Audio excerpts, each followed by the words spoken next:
Bonjour, je m'appelle Jean et aujourd'hui je vais vous parler de la cuisine.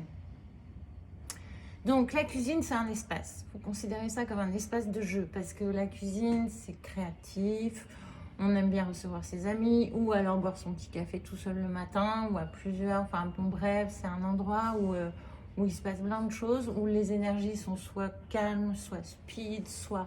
Voilà, il y a plein, ça doit englober beaucoup d'émotions, des histoires, et toutes ces histoires, on va le traduire dans cet espace par des zones.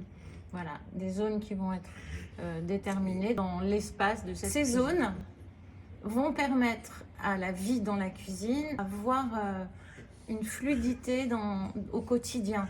Avoir envie de s'asseoir à la table, avoir envie de faire la cuisine, avoir envie d'appeler ses copains de faire l'apéro. Voilà, ça nous laisse en fait libre de faire ce qu'on a envie de faire. Parce que quand c'est fluide, il y a beaucoup moins de contraintes, même quand c'est des espaces petits.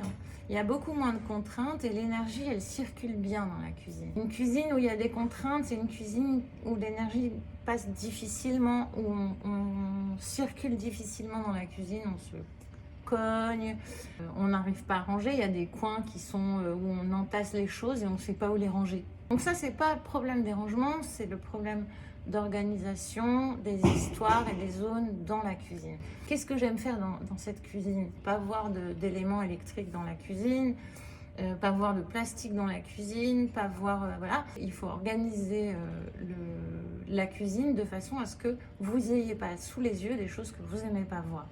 On regarde si l'emplacement de la table est agréable ou alors si on est sans arrêt en train de la déplacer. C'est que pareil, on n'a pas zoné la table d'une histoire particulière. Que je pourrais vous dire d'autres comme exemple, si un endroit qui est toujours en désordre, où on ne sait pas ranger les choses, c'est parce que dans cet endroit-là, on a posé les clés, on a posé les cabas, on a posé la nourriture, on a posé la planche à pain, on a posé... Voilà.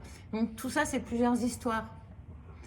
Dans cette zone, dans une zone, il vaut mieux définir une, deux histoires, pas plus, parce que les zones, elles vont s'entrechoquer. Et plusieurs zones est définie soit par une couleur au mur, soit par un objet qui va recueillir les clés, et on va dire que cet objet va être tout à côté de la porte dans ce coin, et ensuite on va zoner pour avoir un endroit pour définir où mettre les courses quand on arrive. On peut prendre ensuite directement dans le sac pour poser dans le garde-manger qui est à côté.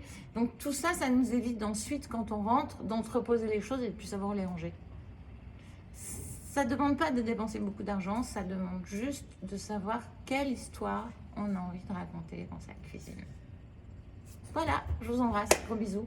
J'essaierai de faire une autre vidéo pour d'autres choses parce qu'il y a tellement de choses à dire. Merci.